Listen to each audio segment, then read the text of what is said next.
And welcome to Weather and Ag in Focus. I'm Chief Meteorologist Dean Wysocki, alongside our wonderful, talented Ag Director, Bridgette Readel, on this Hump Day Wednesday. And welcome. What a glorious day outside. That's sarcasm. We need the precip, and boy, we just missed it here in the FM area. Areas of Otter Tail County, Bridgette, picked up over a half inch to 3/4 of an inch, just an hour east of here. That's how close we missed it. Not that they did not need some rainfall as well, because if you look in that area, they've got some really nice rolling hills and a low organic matter amount in a lot of them. So they were looking to recharge some soil moisture as well. Yeah, and from the valley westward, there really wasn't much at all. So there is a little bit of rain in the forecast as we head into the weekend, but that's mainly in the far northern valley, and that doesn't look like a big deal. But next week could be a different story. We're keeping an eye on a potential system Tuesday and Wednesday and into next week, and we'll kind of touch more on that at the end, right before the end of the show. But we've got some guests we've got to get to first. We have a great day going on. So many of you know, of course, that we were custom farming 20 acres of corn this year, soybeans last year. And we're done. We harvested. It's in the bin. It's waiting for us to sell.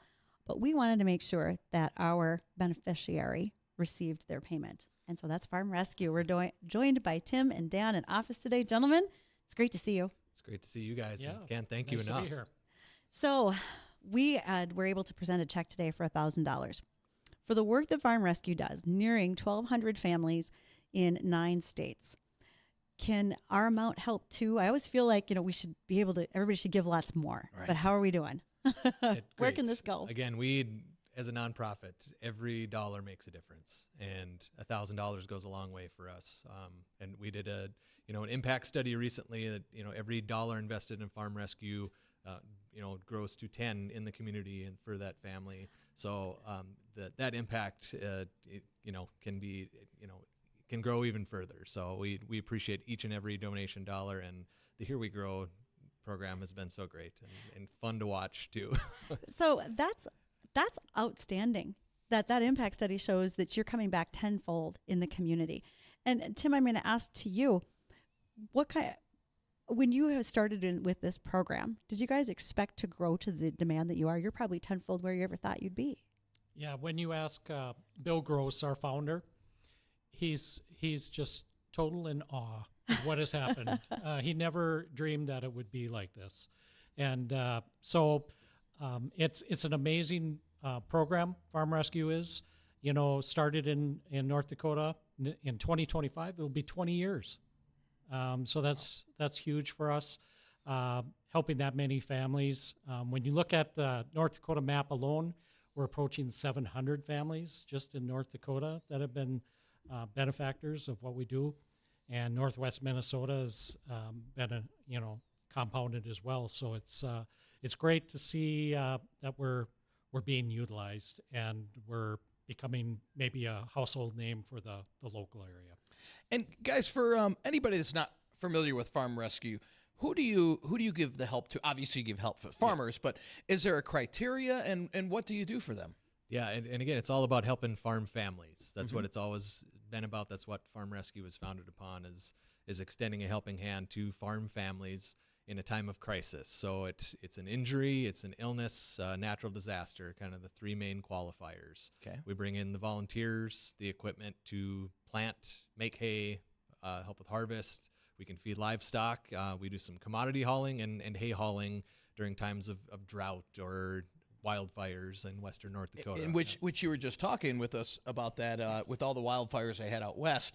How much does it take to push out a load of hay out to the west? You were saying $750. Yeah, again, that $1,000, it can, it counts for more than a load delivered to one of these families that lost some of that vital feed in wildfires. And it's, we're looking at the needs out west too, and if it's not hay, it's fencing supplies. Yes. So that's another big component to our Operation Haylift campaign that's ongoing right now. Lots of fencing lost to wildfires and trying to replace some of that. I've actually heard the stat. It's miles miles and miles and miles and miles. of So you fencing. wouldn't think of that either. Yeah, but most it's people real. wouldn't. Yeah. But this is not the first time you've had Operation Hayloft. You have had to do this in some other areas as well, correct, Tim? Oh, yes. So Farm Rescue, over the years has had several Operation Haylifts. Few of them in North Dakota, but South Dakota, Western South Dakota, wildfires as well. Is 2022 when I believe we helped out by Rapid City. There was, nothing like what we're seeing now at the western side of our state. But, Nebraska also, when there was flooding with the Spencer Dam breaking back in 2019, just devastating.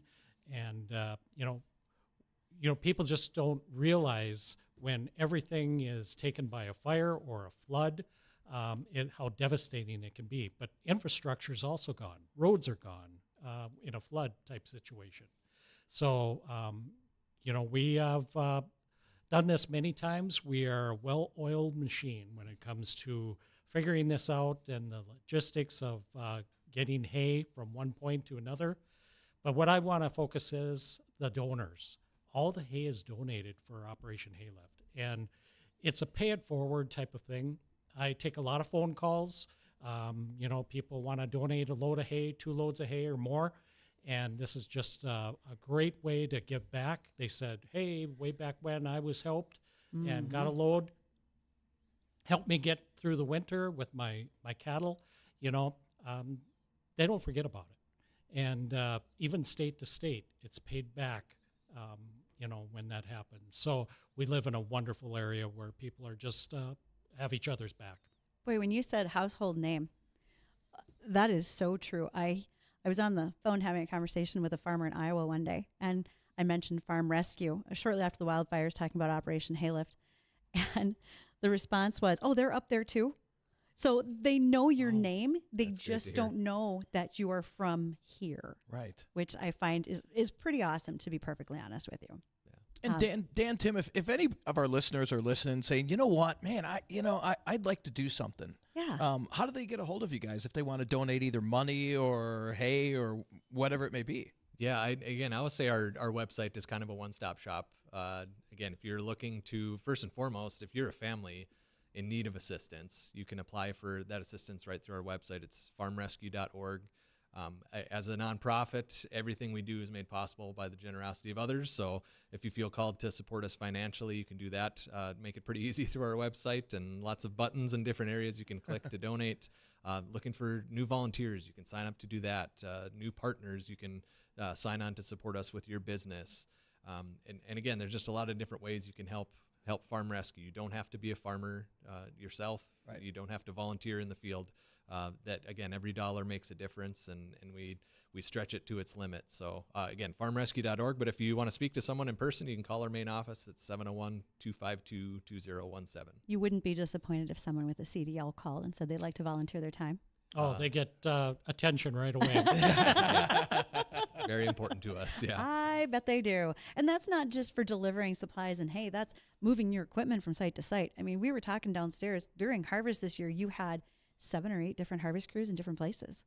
Yeah. That's a lot of logistics, you guys. And it's grain trucks in the fall. Those harvest crews are literally driven by CDL volunteers. We're moving headers pulled behind pickups. You need it for that too. So we love all of our volunteers, but the CDL volunteers are very helpful in a lot of cases for us. It is the holiday season. Folks are reviewing their finances for the year. And I think what's most important is we don't forget that Farm Rescue can certainly be one of those that you recognize at the end of the year and make sure your donation dollars are well spent. They will be at this organization. Yep, absolutely. Gentlemen, thank you for coming in today. Thank you for being a part of our project this year with our corn. We made videos together. We talked on the phone a lot. I remember when the wildfires were going on, I got a call from someone locally who wanted to donate hay, and all I did was call you guys and say, you should fix this. I don't know how. And we appreciate that referral too. And thank you to, again, you and Dean and everyone involved in this, the Skolniss family. I think you're going to have them on here in a little bit. We are. The sponsors involved in this. It's just been incredible, and we sure appreciate that support. And look forward to hopefully working with you guys next year as well. Would be We great. would love that. Yeah. Okay. Well, someone asked us, we've been asked if we can raise wheat, sugar beets, potatoes, and a cow. I don't think we can do them all, but We haven't done wheat yet. we have not done wheat and sugar yet. beets might be fun too. Our boss would like us to look for something profitable. Ask all the farmers out there. Yeah, right? Exactly. No doubt. So, all right, folks, stick around. We're going to visit with our farming cooperators next.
That's going to mess with me.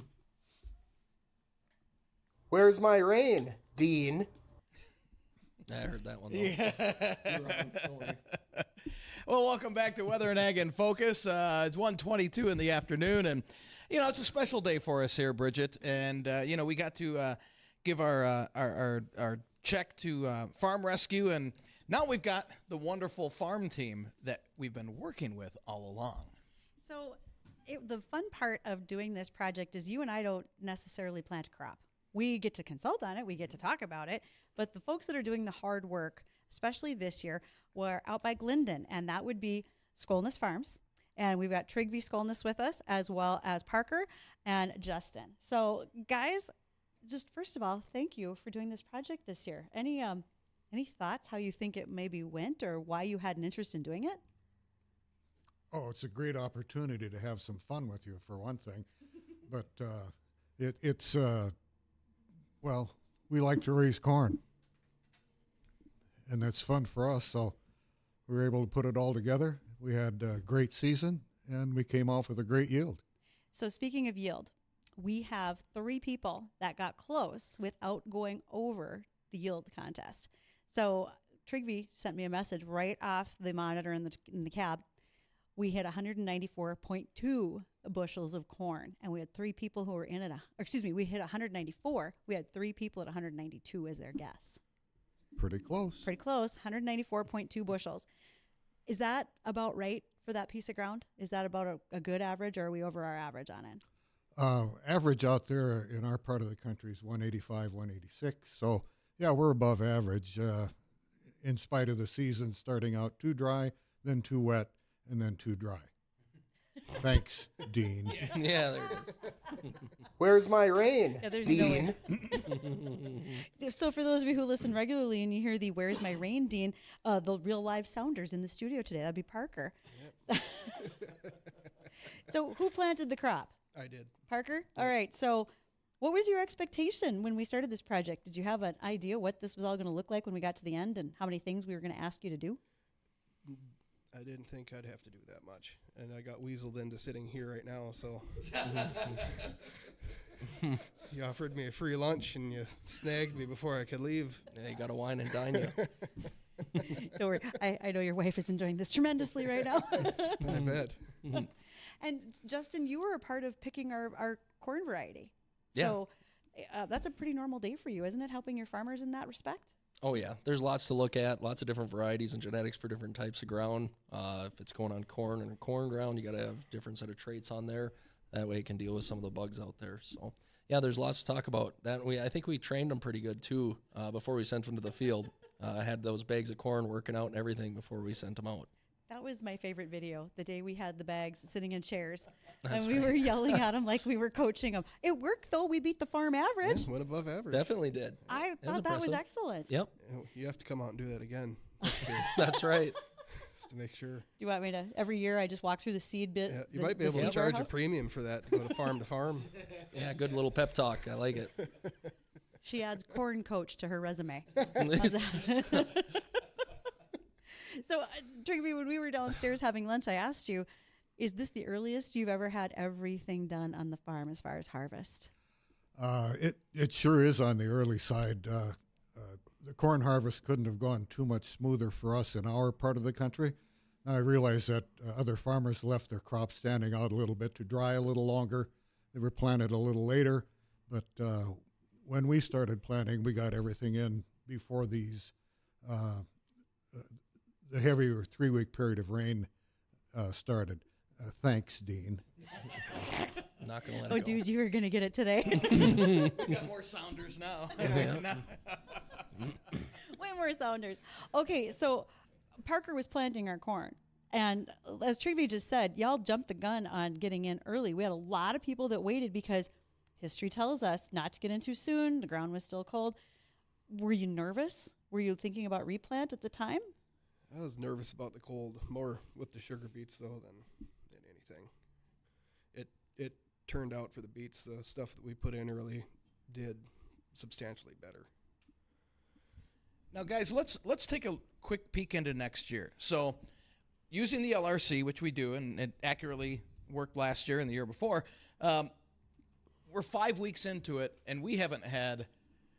I mean, October was bone dry. So far this month, we're 2 weeks in, and we're right about average in terms of precip. If we miss out on, let's say, 2 or 3 of these next storms over the next 3 weeks, and we remain dry, which means we're going to have a dry LRC cycle each cycle that goes through into the spring, winter, spring, and even into the summer.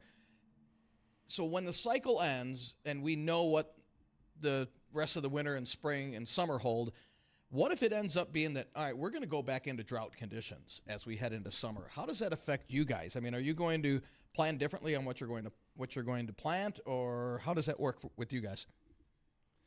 We'd definitely be changing varieties. Okay. You know, as far as corn goes, not a whole lot you can do with the sugar beets. Get it, Mike. So yeah, I'm looking at Justin as the guy who's out there selling as well to other people. Yeah. What are you going to factor in when you're talking to your customers right now? Yeah, that's what a lot of people are going to be asking too and wanting to know what kind of moisture we're looking at. Some varieties are going to do better with wet feet. Some don't like wet feet. They don't like standing water there. Some are bred to be in drought areas that can handle the drought conditions better than others. So guys are going to be looking at that pretty strong, as well as planting date and what our temperature outlook is going to be as well. We need those heat units, and that's going to judge greatly on what kind of maturity we're going to be planting. And how soon do most of our ag community, how soon do they start purchasing? Right now, we are already in a couple of meetings here this morning, selling seed this morning. We've got some pretty good discounts out there that are going right now. Get guys start thinking and planning ahead of time. But don't they know the LRC cycle isn't set yet? We can't firmly give an answer for next spring yet? Oh, it's nice. You can lock in, but you know, theyese companies they're pretty forgiving. They'll let you change varieties if something comes up, or if we get delayed spring planting. You know, we can start whittling that down to an earlier maturity date so that everything makes it. Okay, so as a couple of height challenged folks in the room here, that's Dean and I mean, we see eye to eye on a lot, but I'm curious, short stature corn has become a thing. Oh, yeah. Are you guys looking at that? Do you have any concerns if short stature corn, or do you look at it as a really big positive? They've been looking at that for years and years. It just they haven't had a good hold on it yet. They do have issues, you know, in our neck of the country. If corn stands during the winter, you can run into snow piling up to where those ears are and actually dragging the ears down, making it tougher to combine. So as long as they can keep that ear height at a respectable level while bringing the plant height down, it might be all right, but there's still a lot to see on that. Well, Parker's the combine operator. Yeah, what do you think? What do you think on that one? I would prefer to combine taller corn. Fair enough. So, and if you're curious what that corn looked like when we were combining, especially because you had those fancy spinners on your header to knock the corn corn stalk into the header, you have to make sure to go and check out our Here We Grow videos. The last one posted, that's the last one of where Justin and I made sure we got it all in the bin at Averill. Yep, I've heard many times you guys are just naturals for video, so we'll keep you on our list when we need Naturally farmers. nervous. We'll be here. Oh, Trevi says yes. Everybody else says I don't know. Bring it on. You'll be here as long as we keep feeding lunch too. Yeah. Can we get an office in the building then too? You know what? I don't use the desk here very often. I'll just loan you mine. It'd be fine. You can office with Dean. So thank you again to Skolnes Farms, AB Seed, for all that you guys did to help us out this year. We really appreciate it. It's our pleasure. We really enjoyed it. Yep, it was fun. Thanks. All right, thanks, guys. And we've got bottom of the hour break. Who do we have next? Us. All right, I guess it's just Bridgette and I. So we'll hit on the weather forecast, what it looks like. What's our likelihood of a potential big storm next week? We'll have more details on that coming up after the break.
Welcome back to Weather and Ag in Focus. Whew, that was quite the busy afternoon A so lot far. of guests in here today. I know it sounds kind of crazy. When one of us is gone, it feels weird. And I always make sure I get another co-host because I feel like there's so many things to talk about. But if I just talk by myself, it's like me and a wall. Wait, you're going to be gone Friday. I'm here solo. Yeah, or not.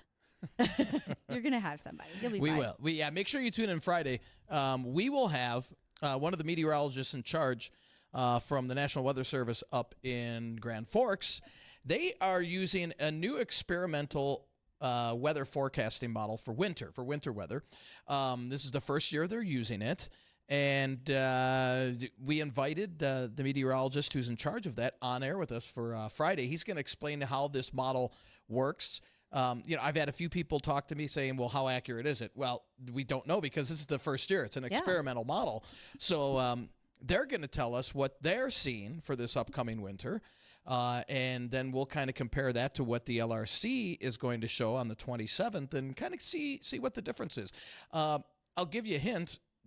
From what I read, they're expecting, and I could be wrong, and Tim will explain this on Friday, but a pretty average winter around here, which I'd like to talk to him and see how, because right now we're not seeing signs of it. But again, there's still a few weeks left in the LRC, and if we can get a couple of decent storms coming in here, that could change things up quite a bit. Remember my argument about average.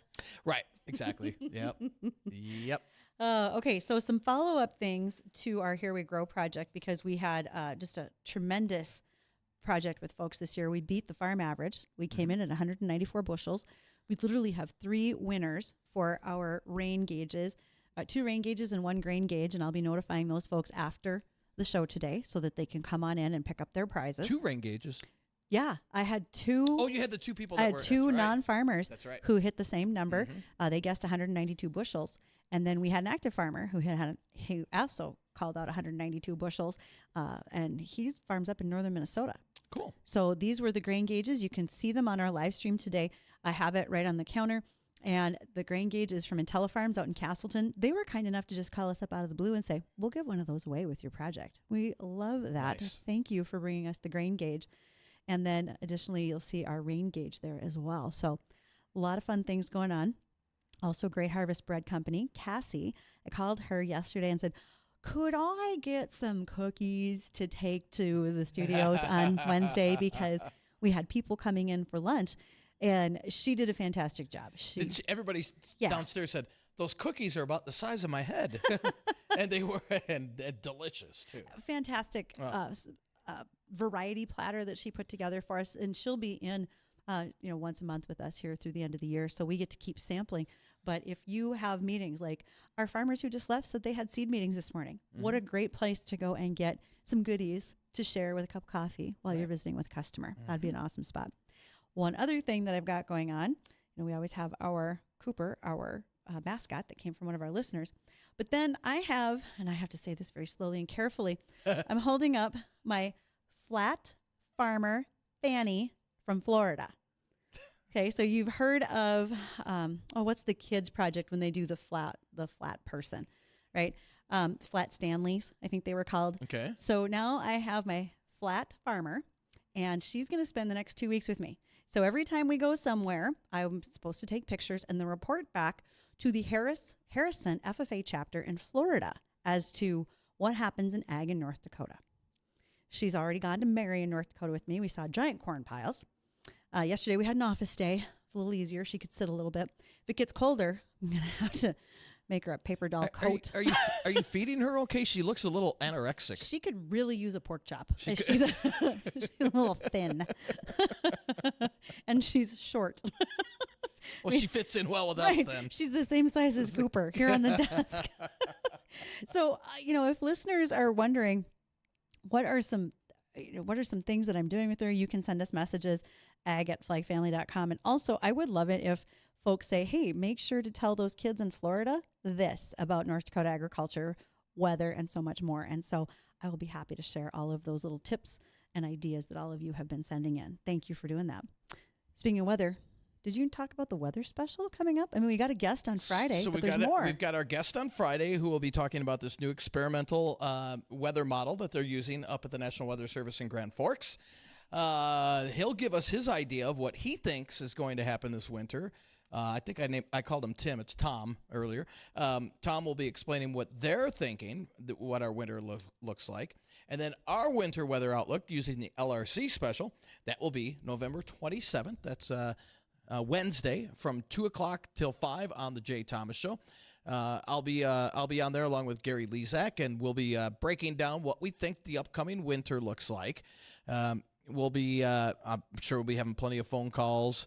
We'll kind of talk about what it looks like, not only for North Dakota, Minnesota, but for much of the northern and central plains as well. As we've got a lot of listeners that listen on our app and wanting to know what it looks like. And Gary will be talking about where the main storm track has been so far in this LRC cycle, and talking about where the drier conditions have been. Will that continue through the upcoming spring and winter and spring, or will we see a break in it? So it should be pretty interesting.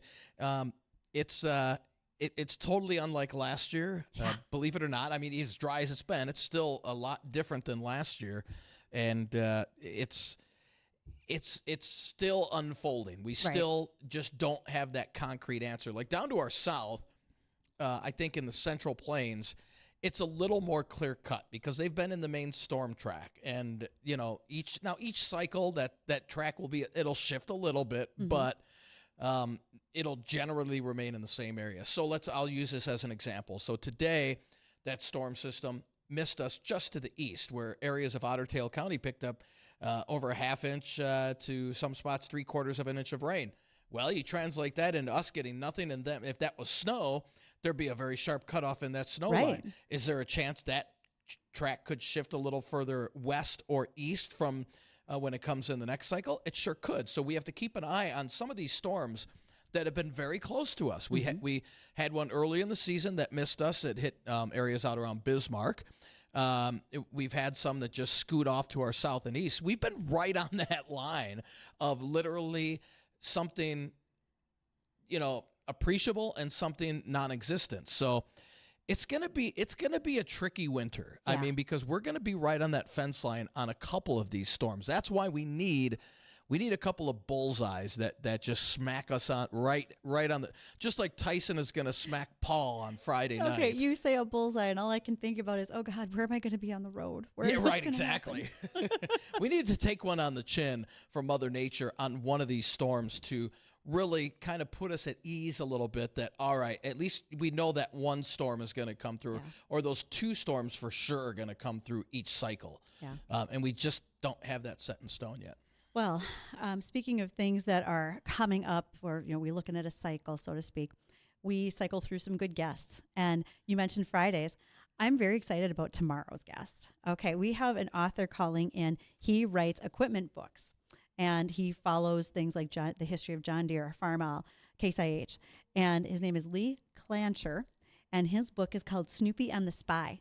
And it's about espionage in the tractor business, like during the Cold War. Get out. What? I just finished reading his book about 10 days ago. I had met him at Farm Progress in Iowa back in August. And I'm really looking forward to the stories that he tells. And I hope that we have lots of people calling our Red Wing shoe line to ask questions. I can see espionage now with the technology we have. How did they have espionage back in the Cold War? But that was their technology. Right? When you say technology, you're thinking about the spy technology. Right. They were spying on the technology in tractors. This was the advent of front-wheel drives. This was all sorts of things that were happening with four-wheel drives. The change from being a big tillage company to being a tractor company was huge. All right.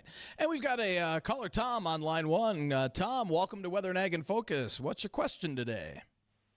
Hey, Dean, Bridgette.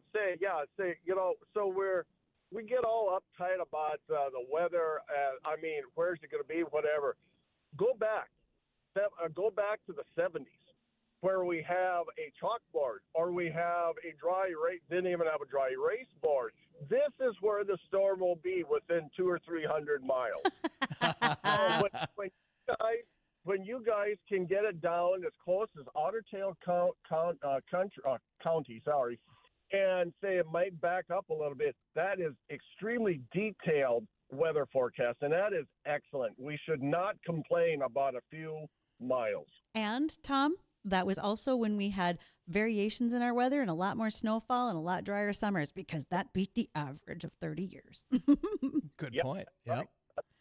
Thank you, Tom. Well, thanks, Tom, and be sure to tune in on Friday. I'm looking forward to it when we have our guest from the National Weather Service on to explain what this new experimental model. Somebody's like, "Aren't you worried that it might rival the LRC?" No, not at all. They should complement each other, really. Absolutely, and the better, the more accurate forecast we can give to the general public, whether it be from the LRC, a new model that's coming out, and again, we don't know how it's going to pan out, but if it pans out being pretty accurate, that's great. Then we can use those two together, and it's a hit. Like some of our listeners, I will have to listen to the replay on either YouTube, Facebook, or Acres TV because while you're on air, I will be moderating a panel for NDSU's Department of Ag Economics. They have 3 big brains, as one of our other morning hosts would call them, talking about global economics and farming right now. So I'm looking forward to making some notes to bring into the studio next week to share some of their insights. Good deal. Yeah. Looking forward to it. Yeah. All right. Well, we're coming up on our last break. We'll take a quick couple-minute break here. When we come back, we've got a couple more ag topics to hit. And one last thing real quick. Yep. In case folks had not seen this yet, Senate Republicans have elected John Thune from South Dakota as the next majority leader. So South Dakota is getting a lot of love in the political realm right now. Again, coming from a farm state, those are good things. Good. We'll see where that leads. But yes, Thune now is going to be next majority leader. All right. Good deal. And we'll also take a peek into next week and what that storm might look like next week. All that and more coming up right after the break. Don't go anywhere.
Our matey. There's a party. Here's Bridget in her blender. Glad she could make it. Welcome back to Weather and Ag in Focus, 1:51 in the afternoon on this Wednesday, November 13th. And let's take a quick look at the weather. The next few days are kind of boring. There's not much going on, which is okay by some. Well, kind of. And temperatures remain above normal in the 40s, not only for today and tomorrow, but we'll warm up Friday's pick day of the week. Just a gorgeous day, low 50s. The weekend will start out mild in the 50s on Saturday, cooling off and breezy on Sunday. Back into the 40s. And you're going to be hearing a lot of this on the local news, I'm sure, on your weather apps. Potential for a big storm system coming in here. And a keyword, potential. Don't freak out and don't change your plans just yet. And here's a good example of why. So next Tuesday and Wednesday, kind of bookmark that if you have any travel plans in the northern plains. We've got potential of a major snow system coming our way, a major precip system. We'll just put it at that, coming our way for Tuesday and Wednesday of next week. Now, just to show you, if you want to check out our Facebook post, I posted 2 different models side by side from this morning. This is just from this morning. And both were very much kind of in agreement of a lot of wind and a pretty decent amount of snow. Now, this afternoon's model runs just came in, and I haven't had a chance to post this yet, but the European model is still the same as this morning's. It's pretty much a carbon copy, while our American model flip-flopped back again, which that doesn't surprise me. The American model does that all the time.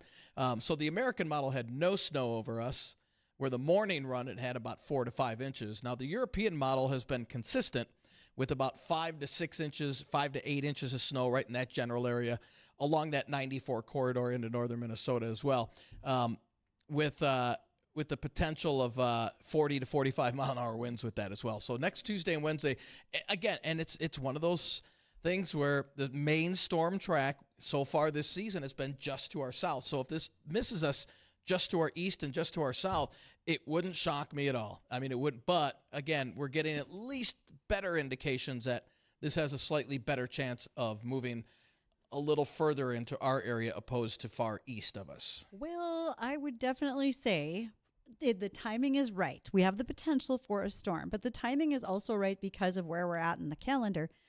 Go get those winter survival kits. Put the shovel in the back. Grab a pair of boots. For the love of God, get some gloves in your vehicle. It's time to start preparing. Yeah, but one thing that does look like a pretty good certainty is after that storm exits the area, and it could stick around for a few days around here with a lot of wind. So, I mean, if we get any snow on the ground at all and that wind continues for a couple of days, it's going to be tricky travel.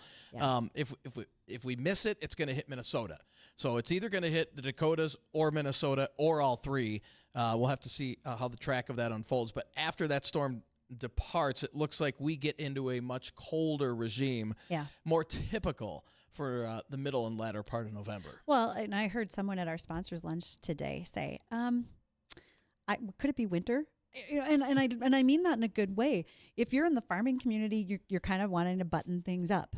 It's time. If you have been doing fall fertilizer, you're definitely getting ahead. This has been a great fall for application season. You're probably getting some tillage out of the way if you need to. But because everybody's busy doing those things, it's a little hard to go around and maybe sell seed. Right. Because people are still very busy working. Mm-hmm. There's still soil sampling going on. And so there's things that you do because it froze up, and there are things that you do because it didn't. And it's time for the froze up part of those things to start in some minds. Right. Yeah, no doubt. I mean, no agriculturally. Doubt. Yep. And harvest is done. Let's get some moisture in here now. Well, and just as Justin said, one of our farmers here earlier, seed selling for 2025 has already been going on. It's right there. We're not going to wait until, gosh, I should plant tomorrow.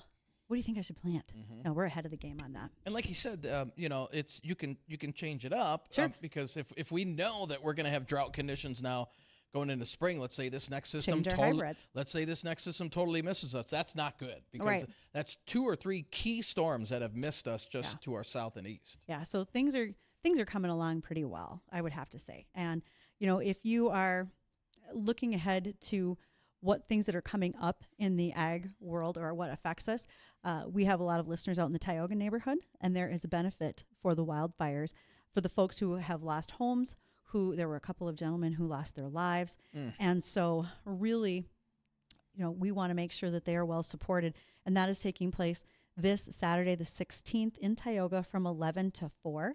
If you want it, there's a live auction, a silent auction. If you are interested in that event, you can always drop me a message, ag@flagfamily.com, and I'll send you the link how you can participate to help. And where's that at in Tioga? It'll be in Tioga at the community center The this community Saturday. center. Okay. So, just best wishes to them for lots of Oh, yeah. fundraising efforts. There's been a lot of things that happened out in that region this year.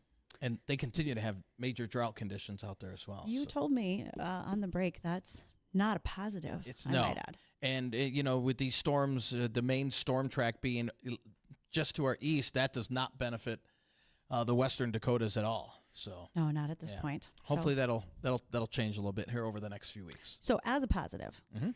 North Dakota State University is part of a list that comes out annually on top research scientists. And it's not only based on research that was done for a 1 year, but also across a career. And we have well over 30 different scientists at NDSU that were being recognized as top of their field globally. Wow, that's great. So that means a lot to students who are coming here to earn their education and also for research. Plus, it means a lot to our farmers in the region because that information is shared and used in a multi-state region. And I would be a horrible person to announce all of their names because I'm not familiar with some of them. Right. But their areas of study would include cereals and food science, plant sciences, animal sciences, as well as health and nutrition, pharmaceuticals.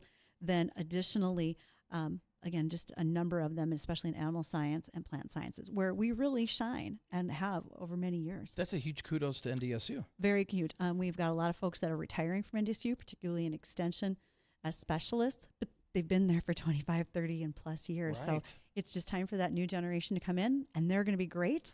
Let's just get it started. Fantastic. Yeah. Good deal. Well, I wanted to talk about the excitement about all the blueberries. Let's talk about that tomorrow. Oh, we'll talk about blueberries tomorrow. Yeah, we'll No talk problem. about that tomorrow.